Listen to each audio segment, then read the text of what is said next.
Good evening, my dear students. Am I audible and visible to you all? Let me check out because here it takes a little bit of time to start on the YouTube. So, to begin over with it, we are going to start today. Let me check out whether the sound is fine. Yep, sound is absolutely perfect. So, all the students are right here. There are 4 people watching. Out of that, one is my own. Great. So, and could I just check it out? Who are those 3 people watching, the 2 people watching? It is Radhika Mittal. Hello. And the other one? Who are the other people? Could they just put their names on the chat? Priyanshu Ghosh. And who is the third one? There are 3 people watching. Great. Hannah, isn't it? So, audio, video, all okay? Have you shared it with your all friends? I don't think so. It hasn't been shared, I believe.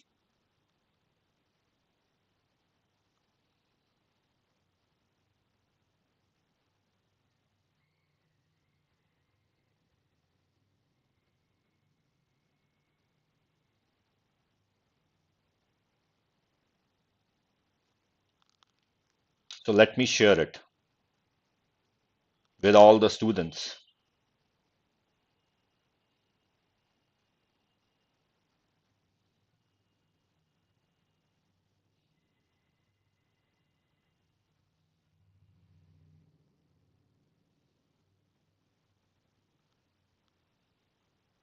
Here I am.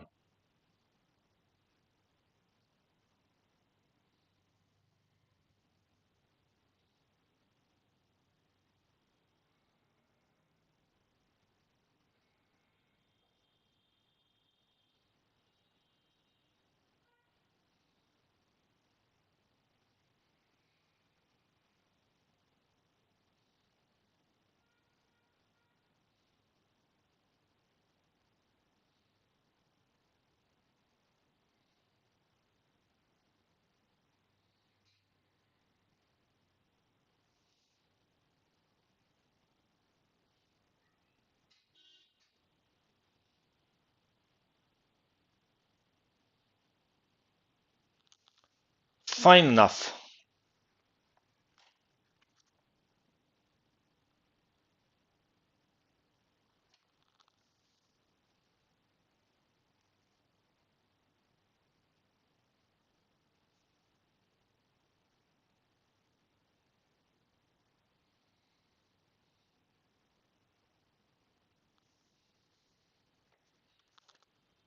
So, so we have Radhika Mittal, Priyanshu Ghosh, Raghav Kumar, Teethraj Mukherjee, and I have already shared it with on the YouTube, the Telegram channel, and the WhatsApp channel. So now let's get along with the solution chapter. We have just talked about the Rawls law. In today's class at 4 p.m., we talked about the Rawls law, we talked about the Henry's law, and we talked about the formula of the Rawls law. So, a little bit about me. My name is Anoop Vashishtha. I'm a senior chemistry from University of Delhi. 26 years teaching experience. Lakhs of students have been taught by me. And now we are on this particular session. So to begin over with it, okay, please remember we are at this moment doing only the theory part of this particular chapter. We are going to do huge number of questions of this chapter, and we are going to do all the questions from NCERT and Exemplar in detail also. I hope you are going to be there when we are going to do those sessions, because most of the students, they think that doing the questions is a waste of time, but without the questions you won't be able to understand the theory thoroughly. You would need the questions to understand the theory. Clear? Many a time students say that we do not remember the theory. We are able to forget the theory very fast. This is the reason. This reason is because you don't do the questions thoroughly. You just read the theory and you feel that you have learned it. Until unless you apply that theory to do the questions, and that to subjective questions, you won't be able to remember whatever is there. So, to begin over with it, let's start. So we are now going to talk about ideal and non-ideal solutions. The last slide that we did in today's session was that the solutions which obey the Raoult's law over the entire range They are termed as the ideal solution. We have talked about the graph of the ideal solution. The graph of the ideal solution is a straight line. Now, what is responsible for a solution being an ideal solution? Let us say we have the components. The components are merging together to form a solution.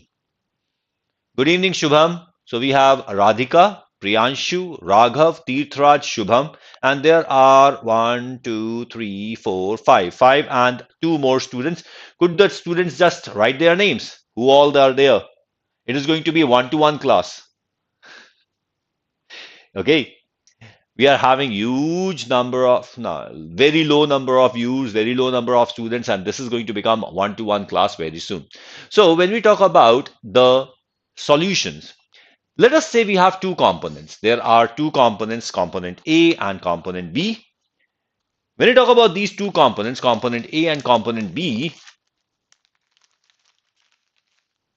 we find that these two components, they interact with each other. Clear? The components, they interact with each other. Clear? So, components interact with each other. Clear? So when the components interact with each other, then in that case, what happens when the solution is formed? We have the component A and A. The A and A have the interaction with each other. We have B and B. Clear? The A and A break apart to form 2A. That is A plus A. The interaction between one component, they break apart. In the same manner, the interaction between the other components also break. And what we end up with is that we get the interaction. This 2A interacts with 2B to give twice of AB. So we have AA interaction which break apart. We have BB interaction which break apart.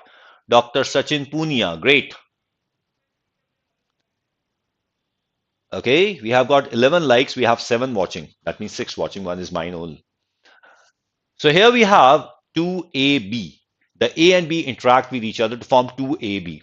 Now, what can happen is that there is an AA interaction. Now, AA interaction can be equal to AB interaction. Similarly, BB interaction is equal to AB interaction. If AA interaction is equal to BB interaction is equal to AB interaction, then in that case, the energy required to break the bond, that is AA interaction and BB interaction, will be equal to the energy released when AB interaction is formed. So,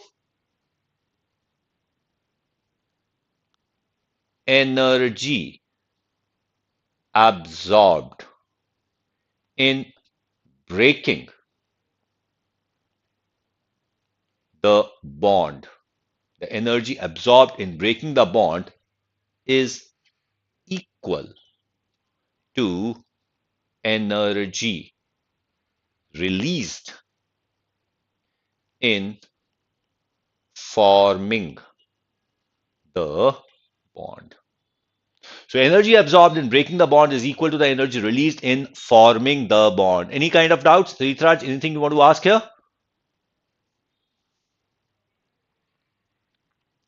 So when this happens, then in that case, the overall energy change in the process, that is delta H of solution, becomes zero.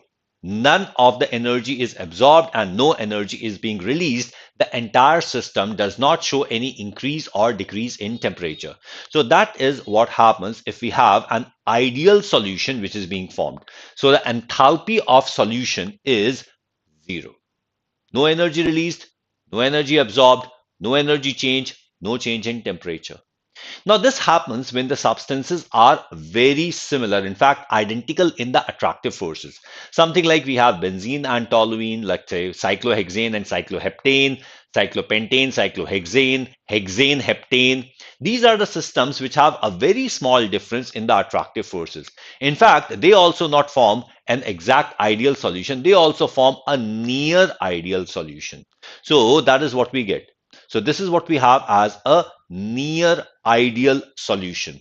Now, if we have delta H solution, remember one thing, that if we have the same bond strength, then it's quite obvious that bond length also is going to be the same. There isn't going to be any change in the bond length as well.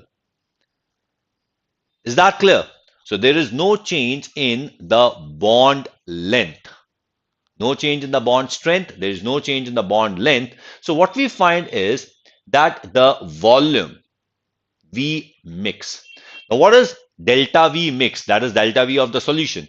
That is equal to volume of the solution minus volume of the component A plus volume of the component B. Now, since there is no change in the bond length, that is why the final volume of the solution is equal to the sum of the volume of the components. Is this clear? So what we find is, in this case, the delta V mix is 0. Please remember, V mix, we are not talking about V mix. We are not talking about the solution's volume. We are talking about the change in the volume. If we have two components mixing together, then in that case, what would be the change in volume? That's what we are talking about. Is this clear? So that is what we have as the change in volume. Now, having talked about this, what would be the change in volume of the system?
Okay, so that is what we have as the volume of the solution.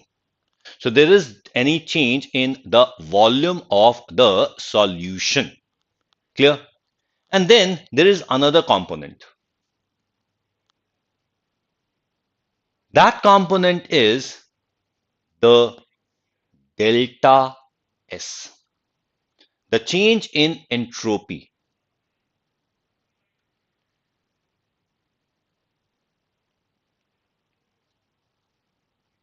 Clear? So we are going to talk about the change in entropy. Arif Mir, I am with you. Why are you bothered about where I am? Could anybody tell me what would be the value of change in entropy? How would the entropy change?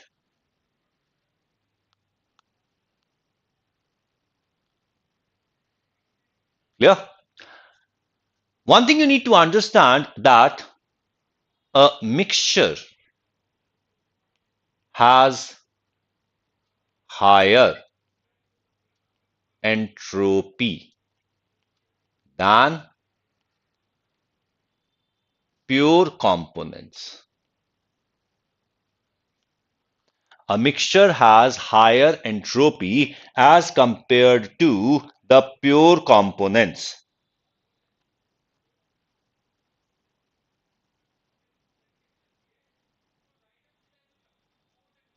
Okay, clear? Okay. And since the solution is always a mixture, then delta S always is positive. That is, there is increase in entropy when the solution is formed. Is this clear?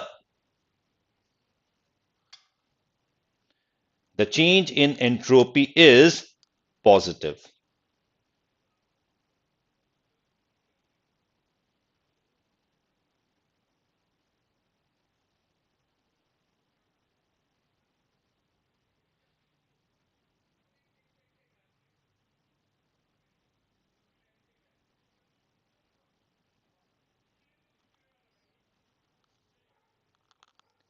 Clear?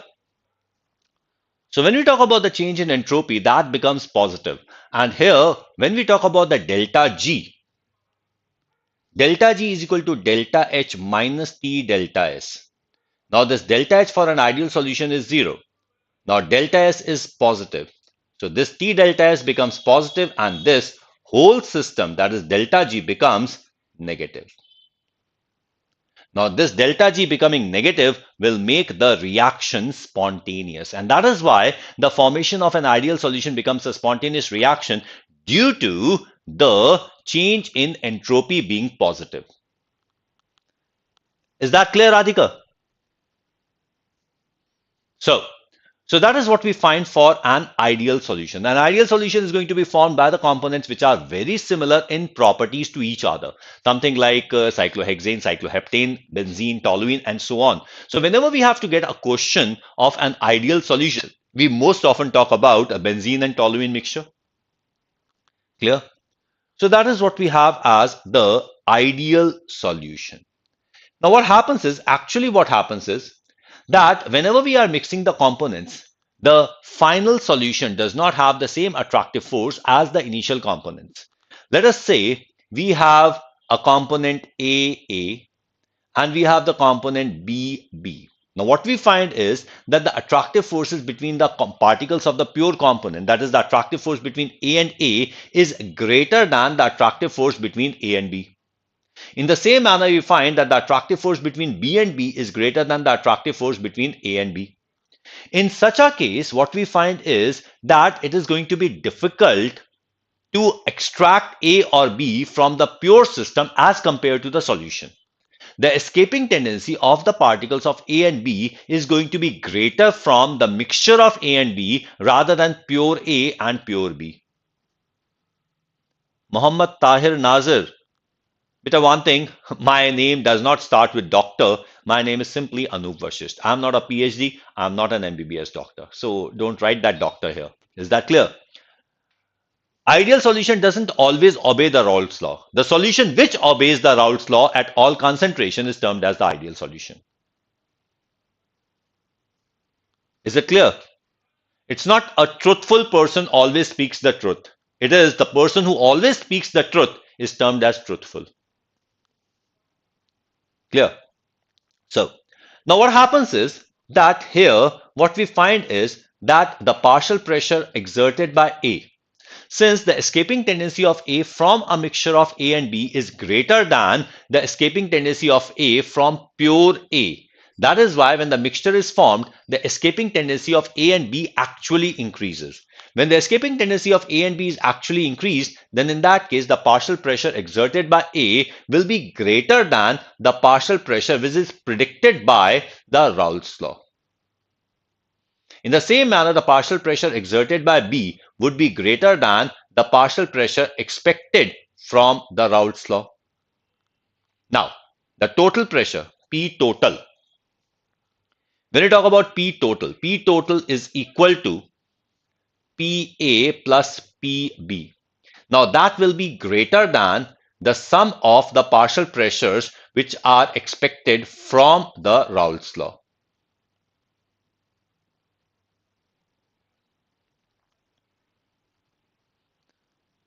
Is this clear?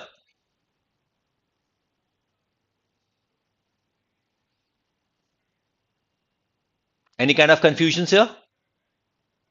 Whoever has not liked till now, Go ahead and like the session. In this case, the attractive forces between the particles, the solution particle is lower than the attractive forces between the pure particles. And that is why the bond which is being formed is weaker than the bond which is being broken. So, bond formed is weaker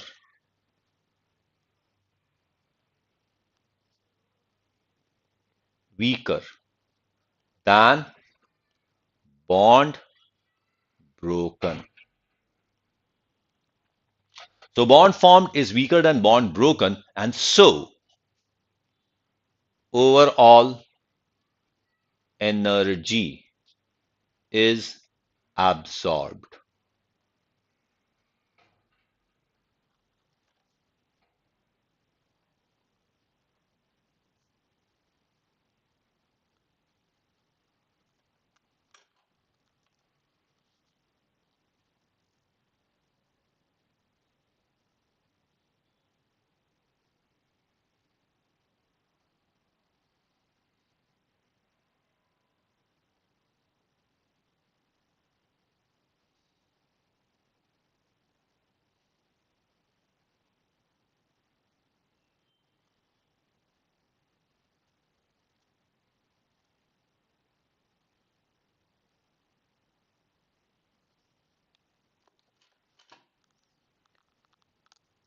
Okay.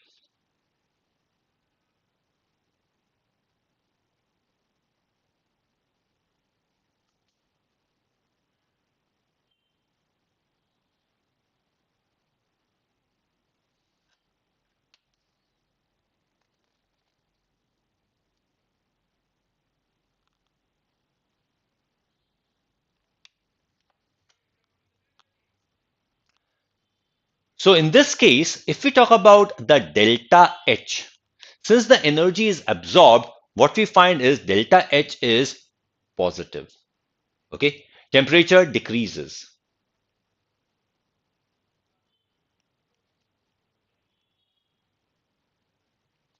Well, I used to say in the offline classes, when I was having the offline classes, I used to say that if I have a very few number of students in the class, I'm going to teach it extremely nicely. And that's what I'm doing today. I have very few students in the class, so I'm teaching it in elaborate detail so that all these students are able to get the maximum benefit. Is this clear?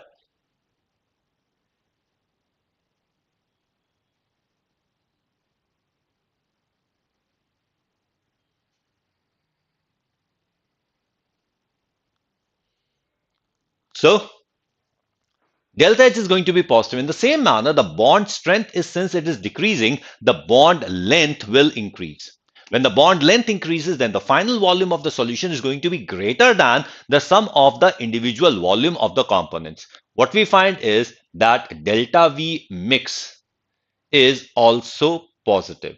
That is, V solution is greater than sum of volume of the components A and B.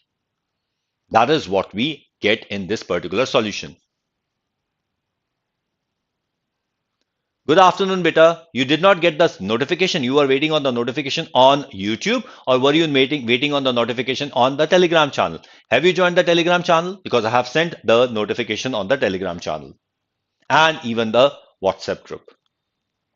So that is what we have as a solution. Now, this solution is termed to show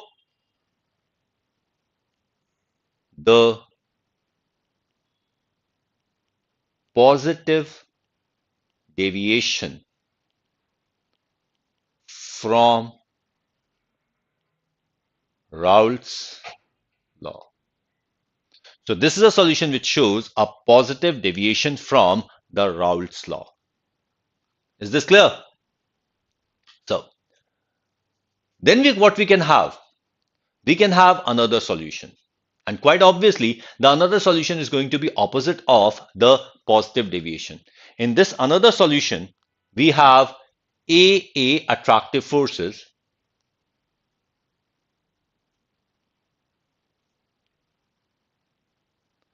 The AA attractive forces are actually less than AB attractive force. Clear? Then we have the B attractive force, which is less than, again, AB attractive force. The BB attractive force is less than AB attractive force, and AA attractive force is less than AB attractive force, so that the partial pressure of A, which we expect, is actually less than the partial pressure of A expected from the Raoult's law. Rahul Jitero beta, how are you? Sir, in the YT I was waiting. Join the Telegram channel because the Telegram channel link is available in the description of the YouTube. Clear? Go ahead, join the Telegram channel.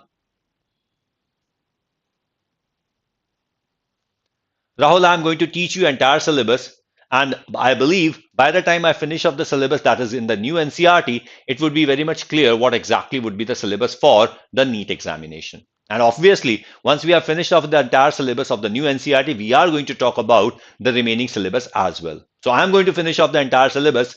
Let us see what NEET says. Because at the last moment, if they say that entire syllabus is coming, then in that case, it will be quite a problem if you have not done it. If you have done it, still it's going to be beneficial.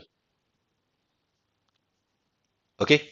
Similarly, PB will be actually less than P naught B mole fraction of B. So when we talk about total, which is equal to P of A plus P of B, that will be actually less than what is expected.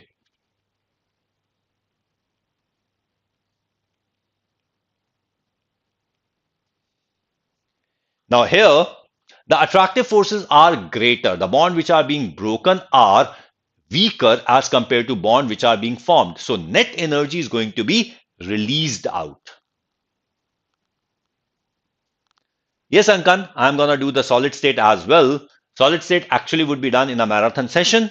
So we are going to finish off the solid state, and I do have lot many diagrams, lot many models of the solid state which I am going to share with you. Okay. So here we have P naught A, P naught B, and this is going to be total vapor pressure. So total vapor pressure is going to turn out to be greater than the vapor pressure that we expect.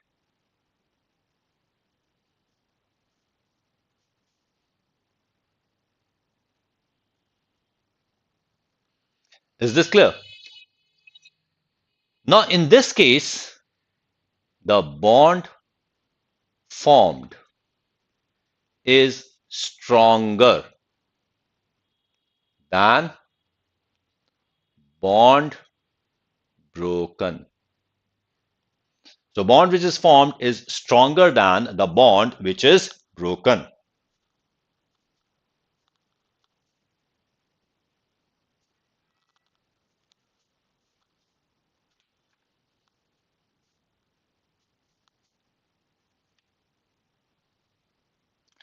Clear? And so energy is released. When the energy is released, then in that case, delta H is negative. It is an exothermic reaction. Energy is released, the system becomes hot. And further, delta V mix also is negative because V of solution is actually less than volume of the component A plus volume of the component B. It so happens that if we mix 50 milliliter of A and 50 milliliter of B, then the final volume can turn out to be 90 milliliter rather than 100 milliliter. Please remember, there is no law of conservation of volume. There is a law of conservation of mass, law of conservation of energy, but there isn't any law of conservation of volume. So that's what we have as the sequence. Munna, you are here. Have you liked the session? Now, so that becomes the volume. That becomes the negative deviation. But remember, even if we talk about the negative deviation or we talk about the positive deviation, in all these deviation, the entropy change is positive. So reaction is favored by entropy. In all the cases, the solution formation is favored by entropy change.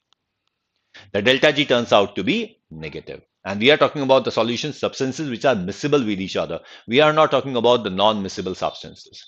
Now here, when we talk about the negative deviation, there are so many examples of that. The most important example is all the mineral acids like hydrochloric acid, sulfuric acid, nitric acid. When they are dissolved in water, they always show a negative deviation from the ideal behavior. And further, the very famous example is when we mix acetone with the chloroform.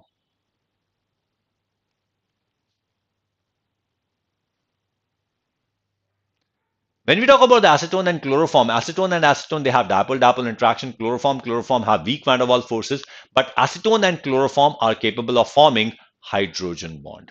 And that is much stronger than any of the attractive forces between individual species, and that makes the reaction take place, and that shows a negative deviation.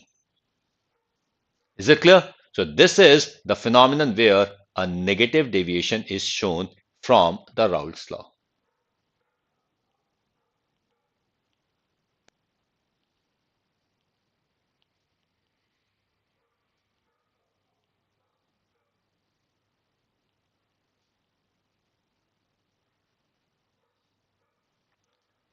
Is that clear? So these liquid-liquid solution can be classified into ideal and non-ideal solution on the basis of the Raoult's law, whether they are going to show higher vapor pressure than the Raoult's law or lower vapor pressure than the Raoult's law. The solution which obey the Raoult's law over the entire range of concentration are known as ideal solutions. Now, ideal solutions have two important properties. The enthalpy of mixing of the pure components to form the solution is zero, and the volume of mixing, or rather I should say, the change in volume of mixing is also zero.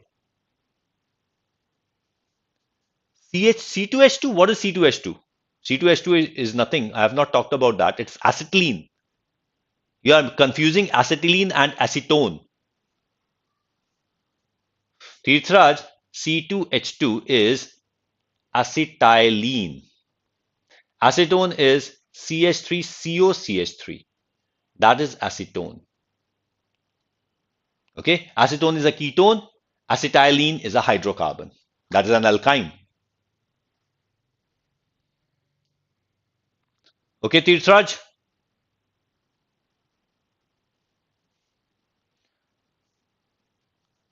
So that's what we have as an ideal solution. Now we can have non-ideal solution. We can have the solution which are showing positive deviation. We can have a solution which is showing negative deviation, and we have ideal solution. Now let's see what is the comparison between ideal, non-ideal, and the positive, negative deviation.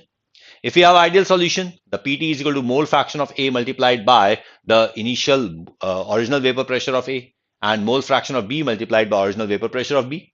Then we have AA and BB molecular interaction are similar as AB. Delta H mix is 0, delta V mix 0, delta S mix is positive. Clear? Now when we have non-ideal solutions, non-ideal solution would mean that the positive deviation we talk about, PT, is greater than the sum that is expected, say greater. Is it clear?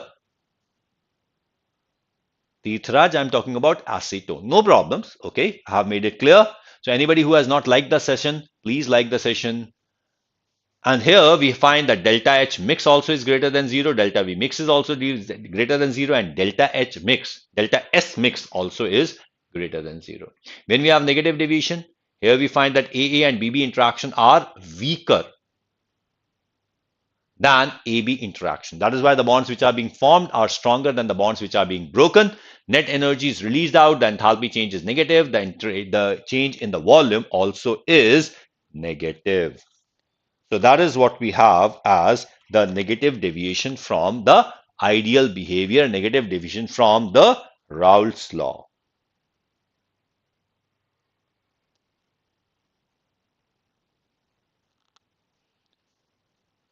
Is this clear?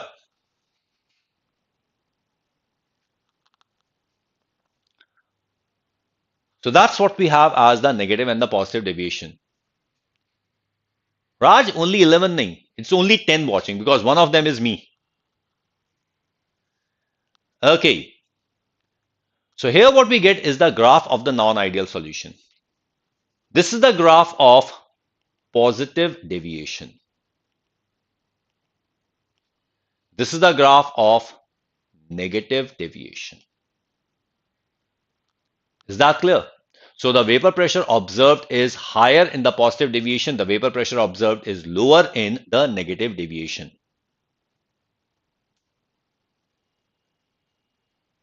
Clear? One thing is excellent. When we have very less number of students, then in that case, no student is disturbing here. Nobody is getting disturbed. They are having the time of what they should consider. I hope the less number of students that are watching here, they are able to understand everything. Okay, so that's what we have as the non-ideal solutions. Now, when we talk about the non-ideal solution, we have another concept with us, and that is what we have as the concept of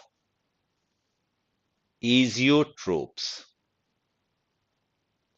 Azeotropes. Now, what are exactly are azeotropes? Any idea? Azeotropes are actually the solutions which behave as pure components in the property of having a definite composition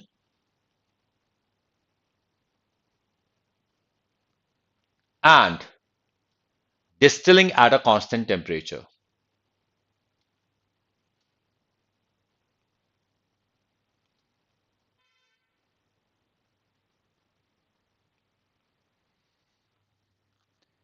They distill at a constant temperature. Whenever we distill a mixture, then in that case, the composition of the mixture changes, its vapor pressure changes, and therefore its boiling point also changes. So whenever we have a mixture, they distill in a range of temperature rather than distilling at a fixed temperature. But when we talk about these azeotropes, the azeotropes that distill at a fixed temperature. And the reason for that is the composition of azeotropes does not change with distillation. The vapor phase composition and the solution composition is always the same. Is this clear? So that is what we have as the azeotropes. The composition of azeotropes, the components of azeotropes cannot be separated using fractional distillation. You cannot separate the components of azeotropes using fractional distillation.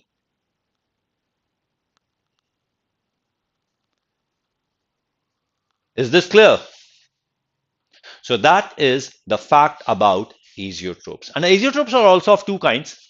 We have the low boiling azeotrope, that is the azeotropes which are formed by the solutions which show positive deviation from the Raoult's law, so that they have a higher vapor pressure and a lower boiling point than any of the components. Those are low boiling azeotrope. And then we have high boiling azeotrope. The high boiling azeotrope, as the name simply suggests, they boil at a higher temperature than any of the components. They are formed by the solutions which show negative deviation from the ideal behavior. Clear? So that is what we have as azeotropes.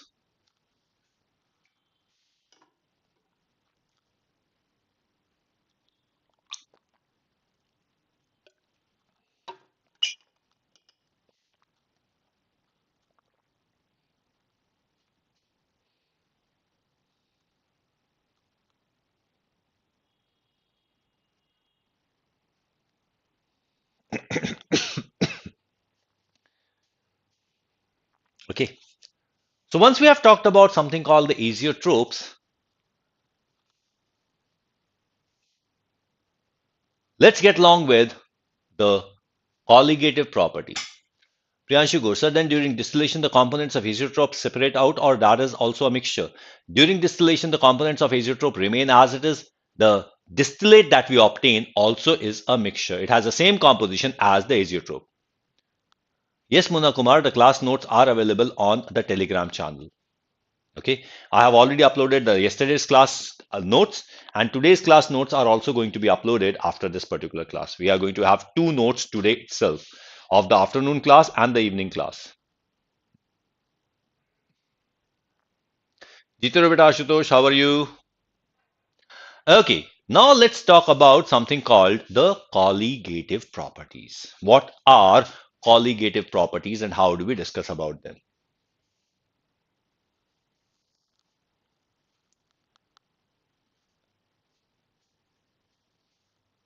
When we discuss about the colligative properties, these are the properties which depend only on the total number of the solute particles. That is, we can talk about the concentration of the solute particles. They do not depend on the nature of the solute particles.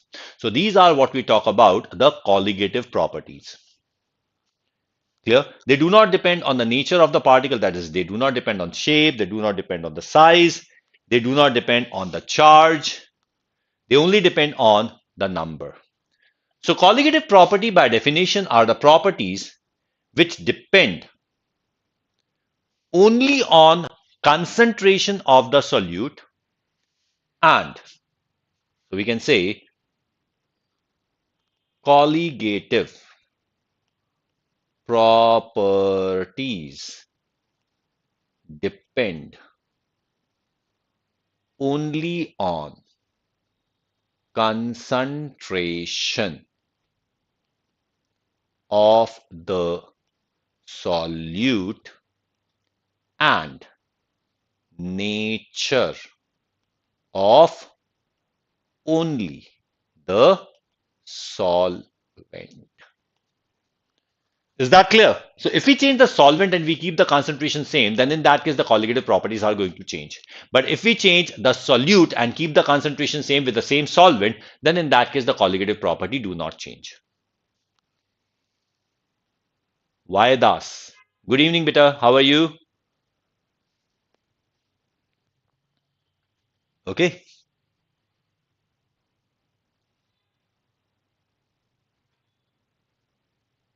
I'm perfectly fine, Ashutosh. And as you can see, I'm taking a marathon session. I'm going to take the session till the time I finish off with this chapter, the entire theory of this chapter. And then we are going to do lot many questions of this chapter. I hope you all are going to be there for the questions as well.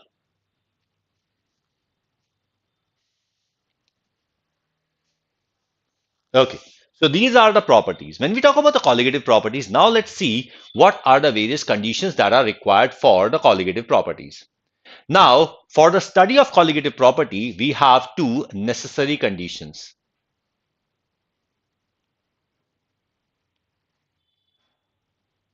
You may call it prerequisites. If these conditions are not satisfied, then in that case, we are not measuring the colligative property. We might be measuring something else. Shubham Kumar, we are not going to talk about the Josh. We are going to talk about the Hosh. So how is your Hosh? Hello, Om. Long time no see. Seeing you after a long time.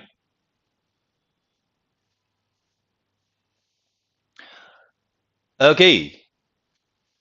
So here, we are going to talk about the necessary condition, the prerequisites for the colligative property. The very first prerequisite for the colligative property is that the solute must be non-volatile. The solute must be non-volatile. In this colligative property, in all the properties, we are going to talk about the vapor pressure only. So if the solute is non-volatile, it is quite obvious that the properties are going to become independent of the nature of the solute. So solute must be non-volatile, or you can simply say that P naught of solute is extremely less as compared to the P naught of the solvent. So that is the first condition that must be satisfied for measurement of colligative properties. Okay, that is the first condition that must be satisfied. Then the second condition that must be satisfied for the measurement of the colligative property is solution must be dilute. Okay, solution must be dilute. Now the fact is that when we talk about the dilute solution are ideal solution. So they are ideal solutions. And that allows the direct application of the Raoult's law without any approximation. So this allows the direct application of the Raoult's law. So that is why these are the two conditions that must be satisfied for any measurement of colligative properties.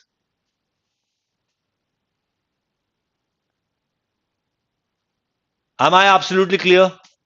I hope all the students who are attending this class are very much comfortable with the English which I speak. Okay, so these are the two conditions that must be satisfied for colligative property measurements. Clear? So now let's get along with the various colligative properties. Now there are actually four colligative properties. Four, that's what we are going to talk about. These are relative lowering of vapor pressure, elevation in boiling points, depression in freezing point, and osmotic pressure. Please understand that relative lowering in vapor pressure is a colligative property. Vapor pressure is not. Elevation in boiling point is a colligative property. Boiling point is not. Depression in freezing point is a colligative property. Freezing point is not. Priyanshu Ghosh, when we are talking about the dilute solution, in case of dilute solution, the components are not able to interact with each other. The solvent is in such a large quantity that the interactive force between the solvents do not change. So for all practical purposes, until as you are making very, very fine measurements, the dilute solution are ideal. Is it clear? So we don't need to consider them ideal. They are ideal. And then we have osmotic pressure, which itself is a colligative property. Is this clear?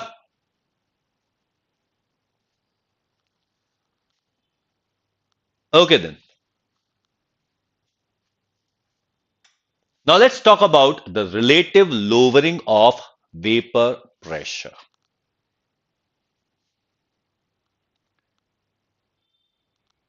So here we find that vapor pressure of a solution containing non-volatile solute, that is a solid solute, is maybe it's not necessarily the solid solute. We can even have certain liquid solutes which have a much lower vapor pressure as compared to the solvent, is always found to be less than the vapor pressure of the pure solvent.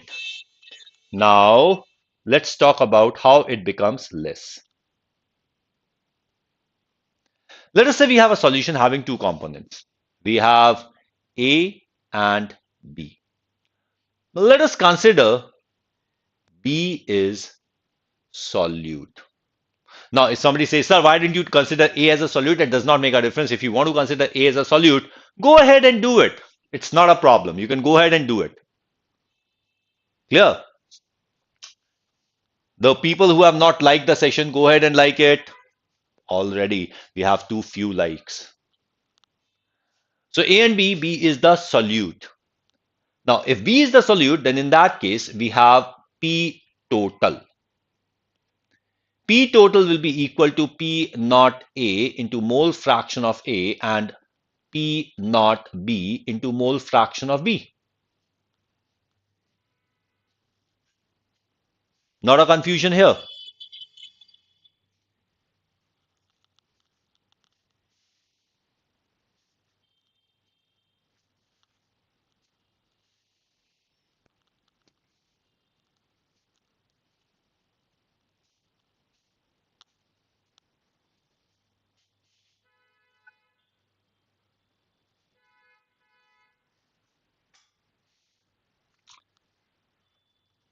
So that is what we have as the P total. P naught A into mole fraction of A plus P naught B into mole fraction of B. Now what I find is that P naught A is much, much greater than P naught B.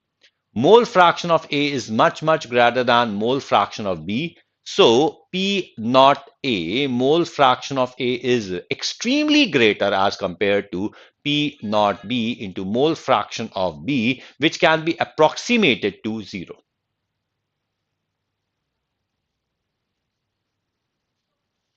Any problems with this particular part?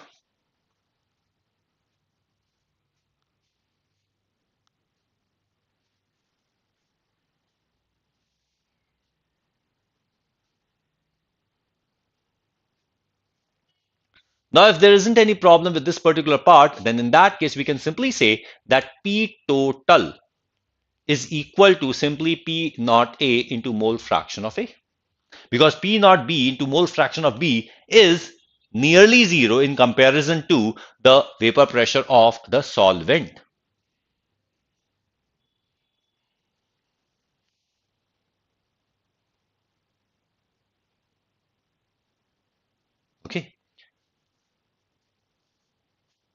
So,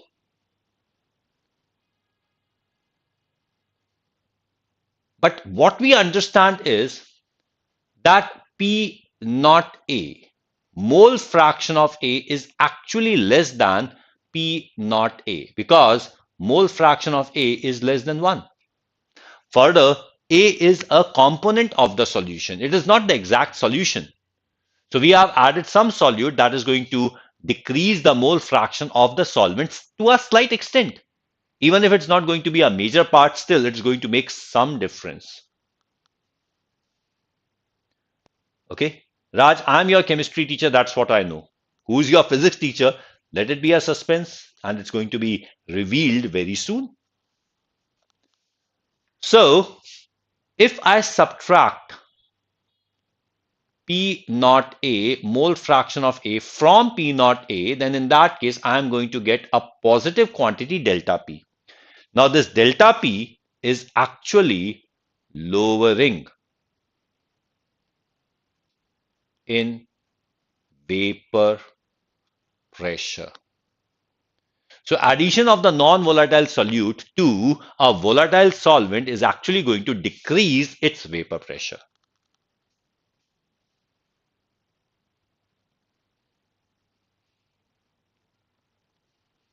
Fine?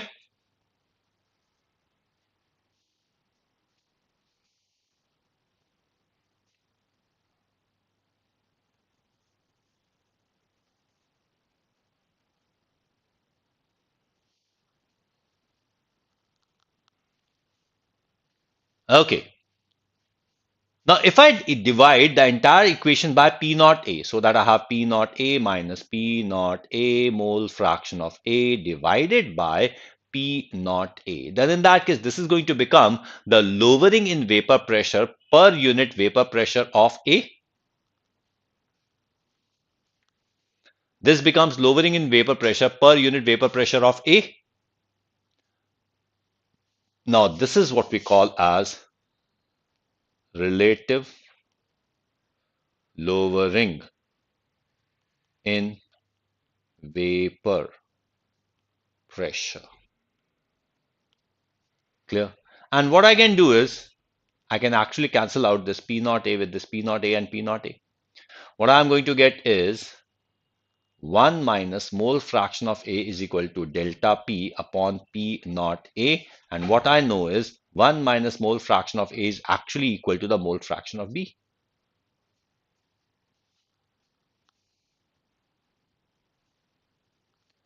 Is this clear?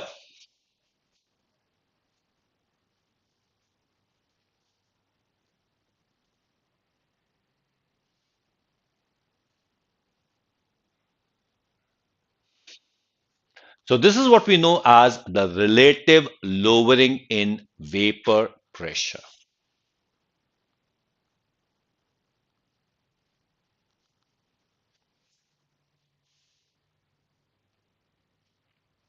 Okay. So some of the solute molecules are going to occupy some of the surface area of the solution. The tendency of the solvent particles to go into the vapor phase slightly decreases, and hence P naught of the solvent is greater than P naught of the solution. Is that clear?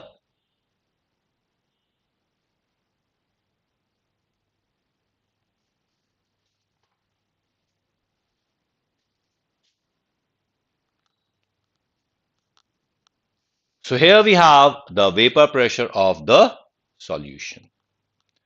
Lowering in vapor pressure is going to be the vapor pressure of the pure solvent minus vapor pressure of the solution, that is termed as delta P. Relative lowering is going to be delta P upon P naught, which we have already discussed. Clear? Please remember, relative lowering of the vapor pressure is a colligative property, whereas lowering in vapor pressure is not. Even vapor pressure is not a colligative property. Okay? So here we have the Raoult's law. We simply subtract the vapor pressure of the solute because it's zero. Now, as we can very well understand that this can be used to determine the molar mass of the non-volatile solute.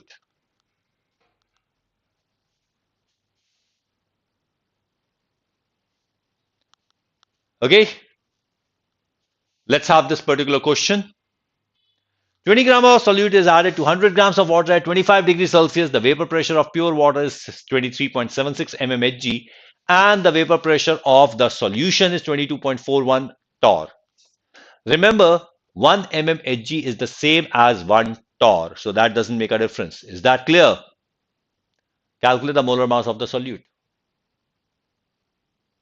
Could you give me the answer?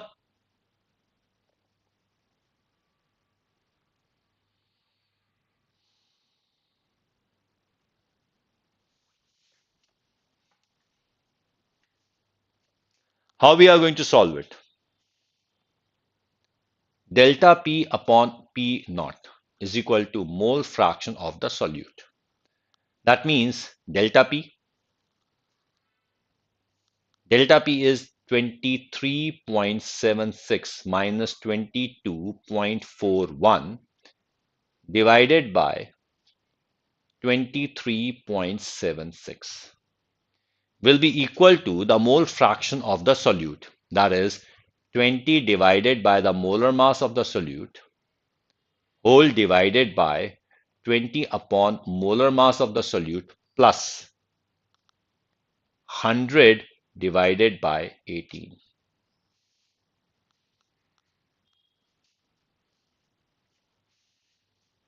Can you solve it?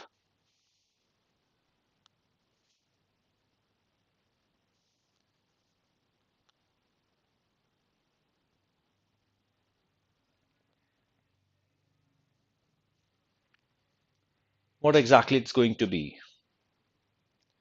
5, 3.1, 1.35 upon 23.76 is equal to, we have 60, 120, 50 and 30.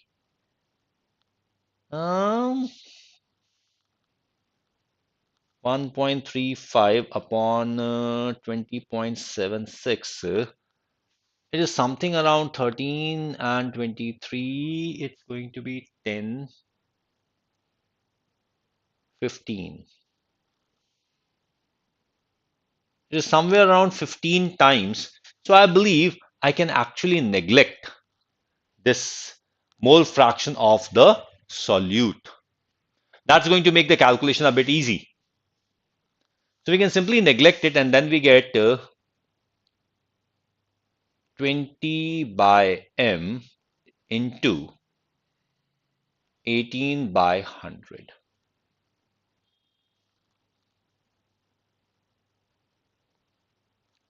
So m is equal to 20 into 18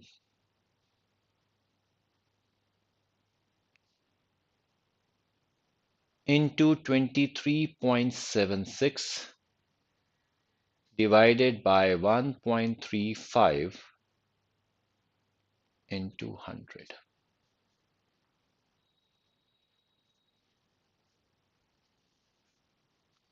Is that clear? Do this calculation and get the answer. Now let's talk about something called the elevation in boiling point. Anyone has to ask anything?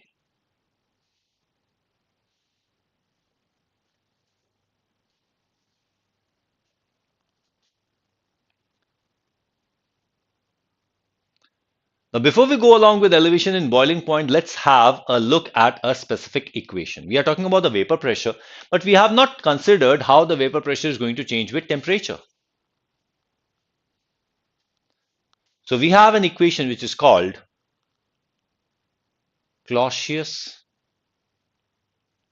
Clapeyron equation. Now, most important thing about this particular equation is that this equation is not in your course. So you don't need to bother with learning this particular equation. You can simply see that equation and you can forget it. Why are we doing this equation? We are doing this particular equation because this equation allows us to get an idea about how the vapor pressure is going to change with the temperature. So this equation talks about the change in vapor pressure with temperature.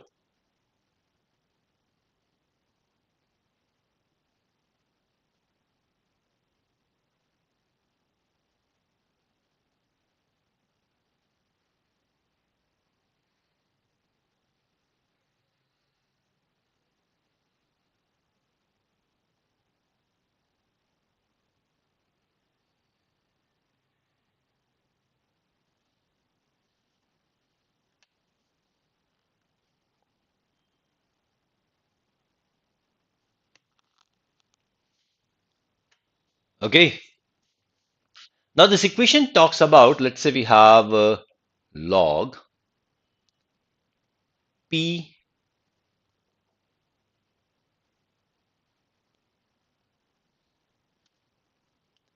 P1 P2 upon P1, log P2 upon P1 is equal to delta H vaporization upon 2.303 R bracket 1 by T1 minus 1 by T2. Is this clear? So it simply tells us that as the temperature increases, the vapor pressure does not increase linearly. Rather than that, the vapor pressure increases exponentially. So those who have not liked as yet, go ahead and like it. But I don't think so there's anybody who has not liked the session as yet. Everybody should have liked it. So that is what we have as the Clausius-Clapeyron equation. Now, what we find is that T1 and T2, as you can very well see, as the temperature increases, the vapor pressure increases exponentially. So if we are going to have the graph of the Clausius-Clapeyron equation, the graph would go in this manner.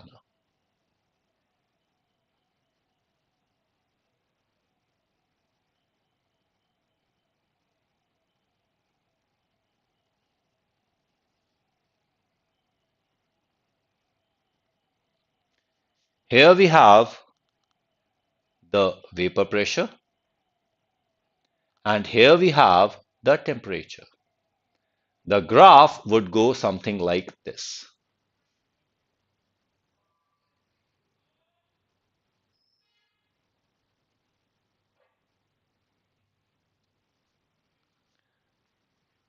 This is how the graph of the vapor pressure goes with the temperature. Now, what we can do is,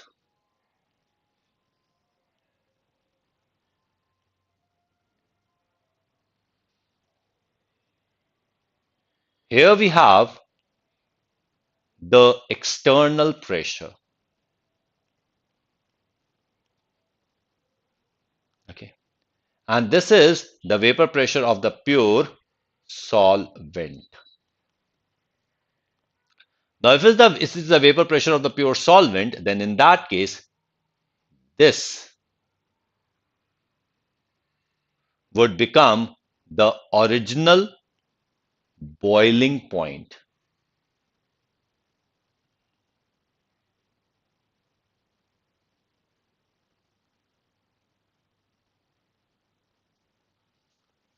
The original boiling point.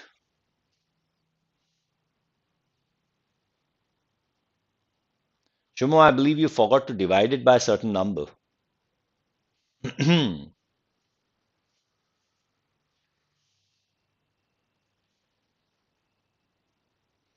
Okay. So what is the boiling point? Boiling point is the temperature at which the vapor pressure of the substance becomes equal to the external pressure. And in this case, it could be the atmospheric pressure. Now, let us talk about the solution. Now, as we can understand that any given temperature, any given place, the vapor pressure of the solution is going to be less than the pure solvent. Vapor pressure is going to be less than the pure solvent. Clear? So, this is going to be the graph of the solution.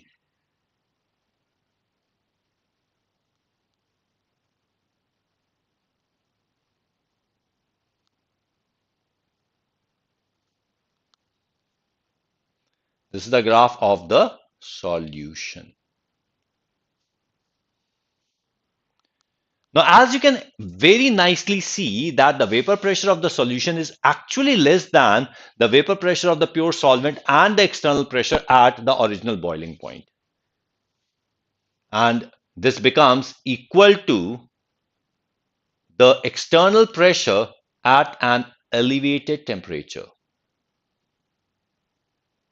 So this elevated temperature would now become the new boiling point, which is greater than the old boiling point by a certain margin. Now, this certain margin that we have is what we call as delta TB, the boiling point elevation.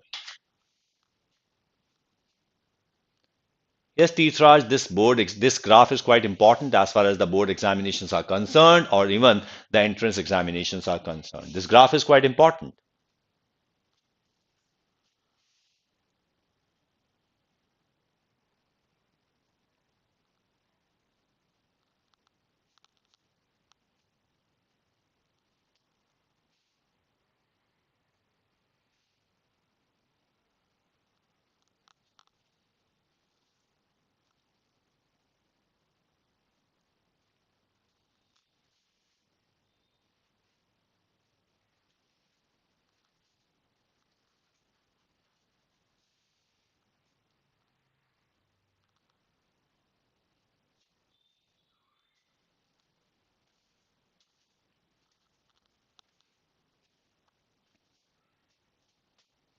Is this clear?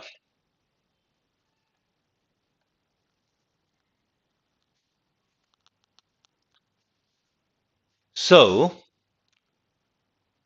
what we find is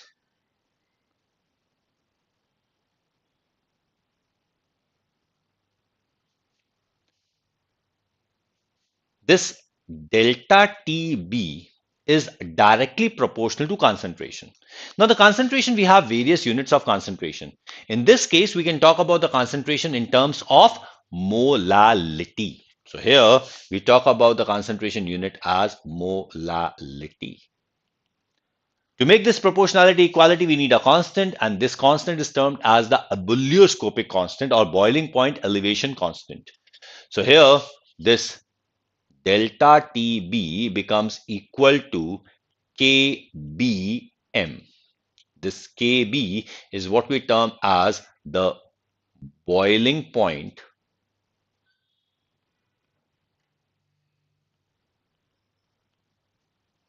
elevation constant, or it's also termed as abelioscopic constant. Clear? This abelioscopic constant in further has a formula for the calculation. This is RT square M, where M is the molar mass, divided by delta H vaporization. Most often we write 1000 here. Now that 1000 is to convert the molar mass in grams per mole to kilograms per mole, so that we have all the quantities in the SI units. Rudriksh, melting point K X. What do you mean by X? Melting point K example. But we are not talking about melting point at this moment. We are talking about the boiling point here. So this is what we have as the boiling point elevation constant. As we are having molality here, we can again use the boiling point elevation to measure the molar mass of the non-volatile solute.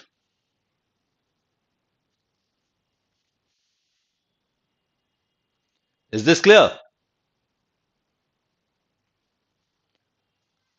So that is what we have as the boiling point elevation. The temperature at which the vapor pressure of a liquid is equal to the external pressure is present at the surface of the liquid is termed as the boiling point. Okay, at normal vapor pressure, the boiling point is the atmospheric pressure, and we have something called the standard boiling point as well. The standard boiling point is the temperature at which the vapor pressure becomes equal to 1 bar. As we very well know, 1 bar is slightly lower than 1 atmosphere, and that is why the standard boiling point is slightly lower than the normal boiling point.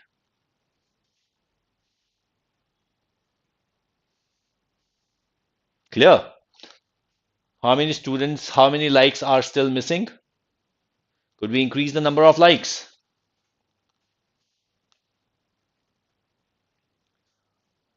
So when the non-volatile solute is added into a volatile liquid to form solution, the vapor pressure decreases. And when the vapor pressure decreases, the solution needs to be heated to a higher temperature to boil it. So the vapor pressure becomes equal to the external pressure. And that is why there is an increase in the boiling point.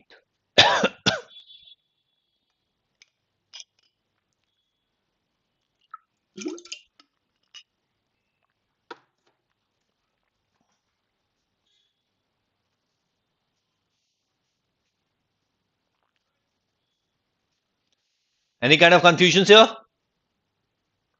Could we get a few more likes? No. All of the students who are available in this particular session have liked the session. Clear?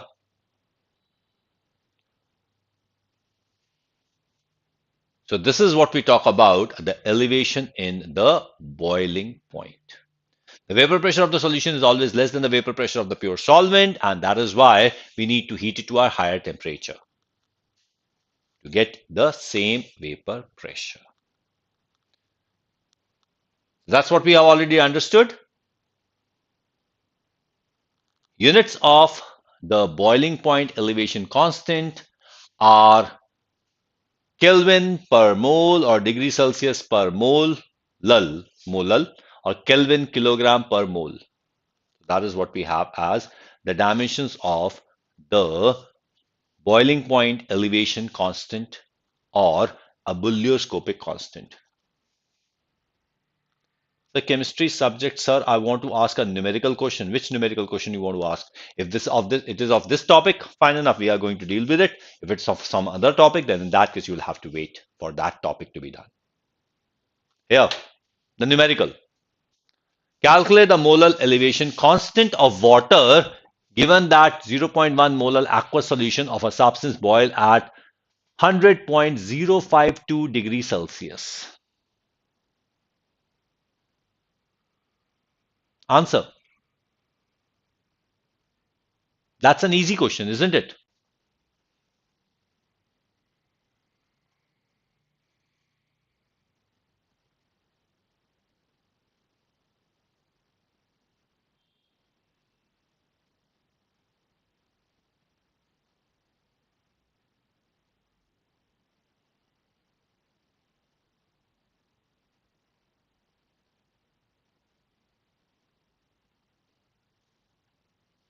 Answer.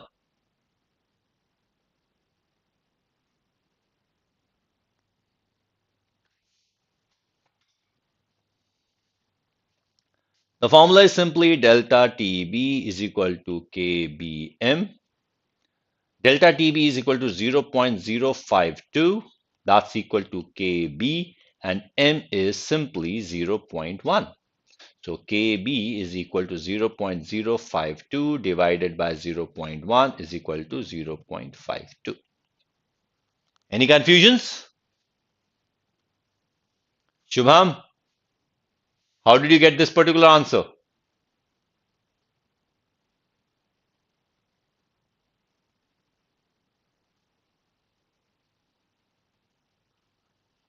You can get any answer, isn't it?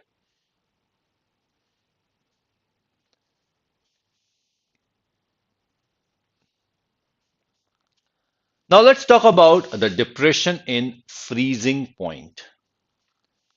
Can anybody please define what is freezing point? What is freezing point?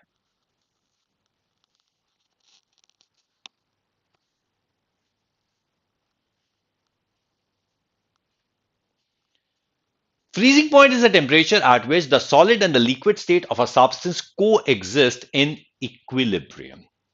That is what we term as the freezing point. Okay.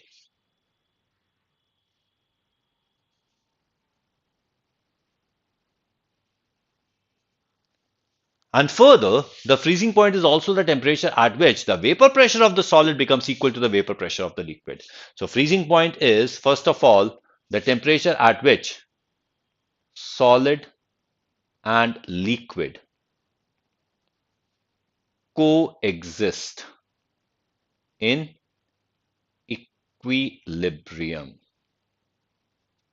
So that is one definition of the freezing point. Then further, vapor pressure of solid is equal to vapor pressure of liquid.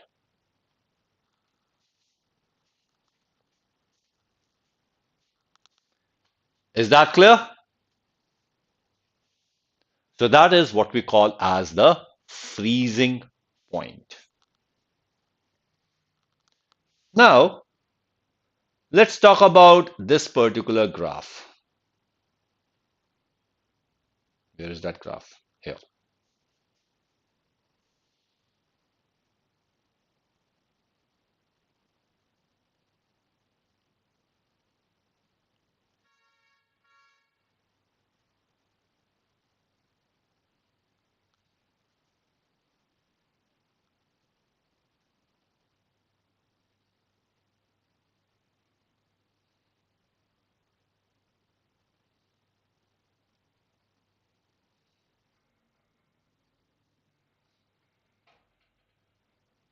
This is the graph.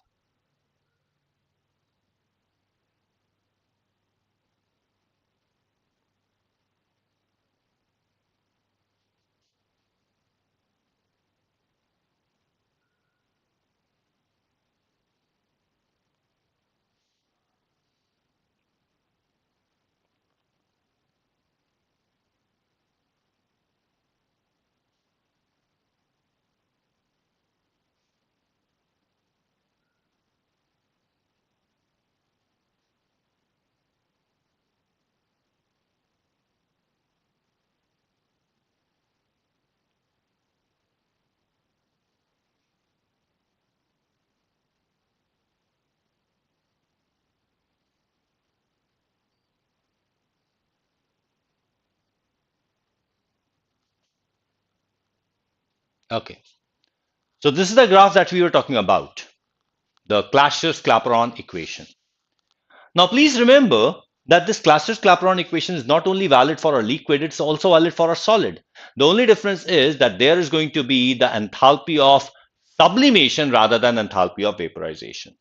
So we can have the graph of the solid as well. So when we talk about the graph of the solid, the graph goes like this.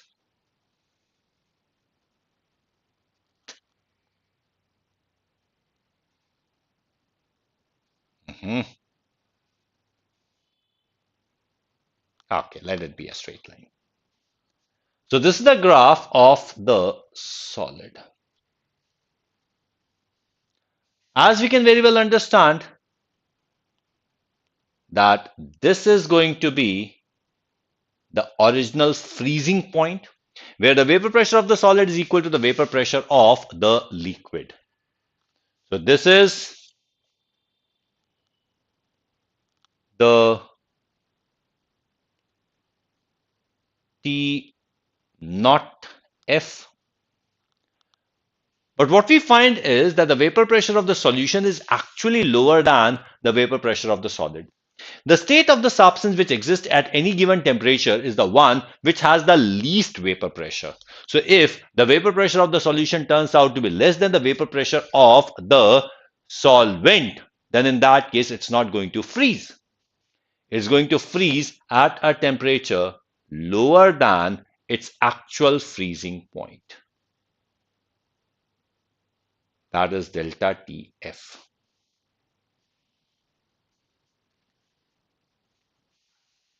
Is that clear?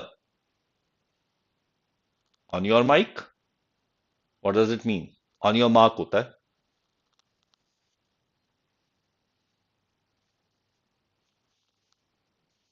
So here we find that the freezing point is decreased.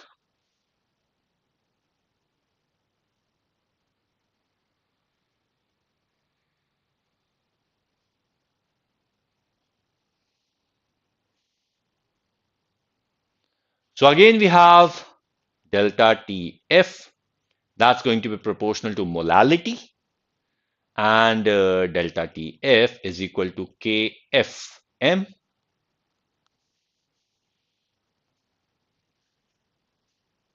Is that clear? Arif, you have to check your own mic.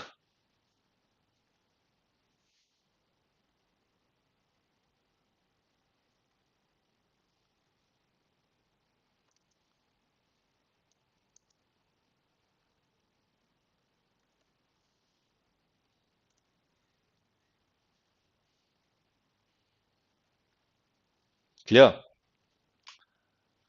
And here again, when we talk about the KF is equal to RT square M by delta H fusion.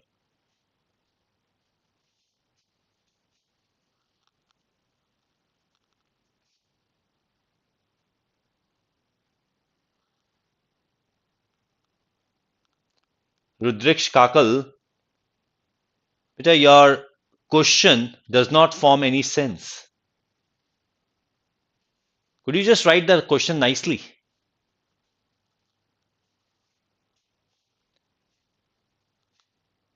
Again, as we can see that molality is there, the freezing point depression also can be used to find the molar mass of the unknown solute.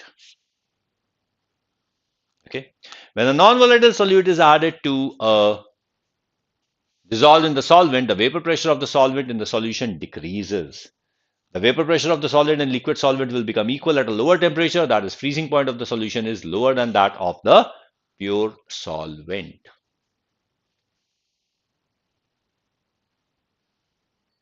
Is this clear?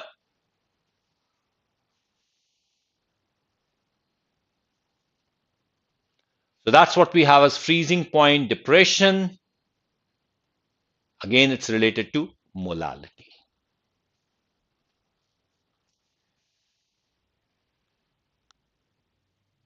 And freezing point depression constant is also termed as the cryoscopic constant.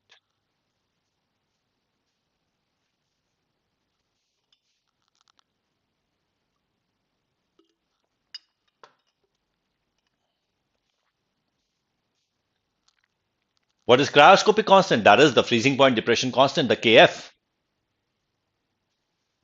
As we talked about boiling point elevation constant to be the ebullioscopic constant. Similarly, the freezing point depression constant is termed as the cryoscopic constant.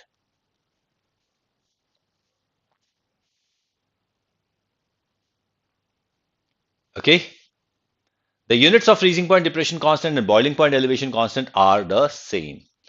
Now, could we solve this particular question? The solution of 1.06 grams of non-electrolyte and 20 grams of water freezes at 271.94 Kelvin. Okay. The molar mass of the solute will be. Now, the problem is, should we take the freezing point of water to be 273.15 or 273?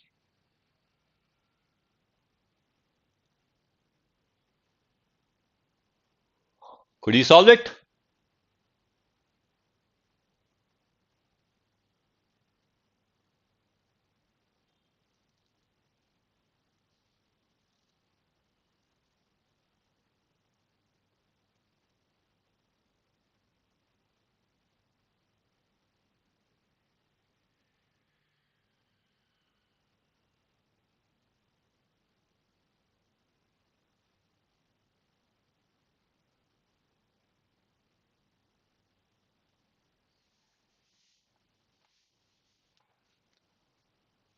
Okay, I believe you would be able to solve it. And so we move a little further and we get along with something called the osmotic pressure. Now, osmotic pressure in itself is a colligative property.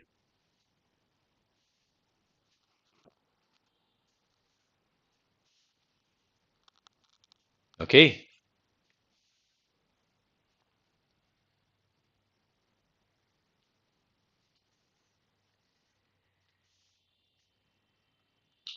We are going to do osmotic pressure in the next class. We already have done a lot much topic here.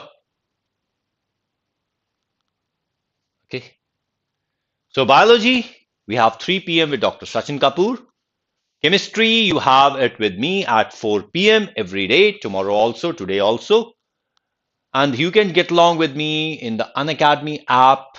You can select your goal, join with it, and use the code AVLive to join with the Unacademy app. Is this clear? So we have 24 months, 12 month, and all these sessions. You can join with me on unacademy.com/Anoop Vashishtha. This is my place or my address on Unacademy where you can join me and you can get all the information about all the special classes and the plus courses here. You can even see my old classes, the plus and the special classes, and you can get an idea about how do we get along in Unacademy. Priyanshu, you are going to get a regular session at 9 p.m. Sometimes it's going to be special classes, sometimes it's going to be the YouTube classes, but you are going to get the sessions every day at 9 p.m. Okay? Shubham, sir, can I study the whole night with you? Well, you can study, but how will you study with me? You expect me to study with you whole night? We have only 9 students watching at this moment, 8. And what do we expect? If I have a whole nighter, how many students are going to be there? Subscribe to the Unacademy NEET Elixir. Have the best live classes. Like, share, and subscribe. Thank you for your patience. Thank you for joining me at this moment. So we are going to meet in the next class tomorrow at 4 p.m. Okay, bye bye. Take care. Good night.